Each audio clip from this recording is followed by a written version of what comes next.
Hey guys, one of my favorite baits year-round is a chatterbait, but it's especially good in the spring. It's a bait I always have tied on in the spring, pretty much regardless where we go in that early springtime. There's fish moving up shallow. It's just so versatile. You get a ton of different bites on it.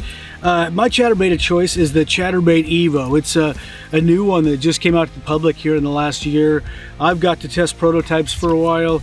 It's quickly became my favorite bladed jig, and it's at a price point that's competitive and better than a lot of bladed jigs out there. But that Chatterbait Evo really is the bait I like in the spring, probably as much as any bait out there. And the color selection is kind of all over the board based on watercolor. You know, I may go with a spot remover color like this, a real shaddy looking one if the water is pretty clear, we have some wind, it gets dirtier. Chartreuse and white's always good. One of my favorites, Bama Craw. This here is a craw color with a copper blade. Just a really good craw imitator, always good in the spring. And one dirty one that doesn't get utilized, especially down south as much as it probably should, it's always a popular one up north, is the standard black and blue, of course, the black blade.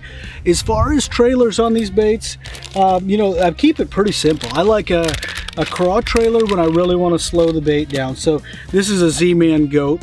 I like to rig them vertical on there, so we'll take the goat like this and rig it so the legs are like so it's vertical, and they have almost a scissor action when it's on there like that, and that's going to slow your bait down a lot more. A lot of times when the water's cold around that 50-degree mark, I like a 3/8 with a craw trailer where I can really creep it along. But as the water warms up, or if I'm throwing more of a shad profile, I generally go with a razor shad. Here's one in the box here, a white one that would match that. But this here pairs really well with any chatterbait. I especially like it on that Evo, but it's a bait I've thrown for a lot of years. And again, pretty simple. I keep it to the minnow profile or the craw profile that I like to turn sideways. I just think the way a blade works, it changes the way tails kick. I think you get better action with it rigged straight up and down versus being flat like that. If I'm throwing a turbo craws or something like that, I'll still rig it flat. I don't throw it all that much. I really keep it pretty simple and color coordinate my combos, obviously.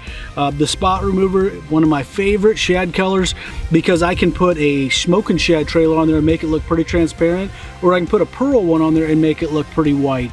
It's pretty easy to change the hue of that bait. But again, 3/8 and a half, pretty much what I throw all year.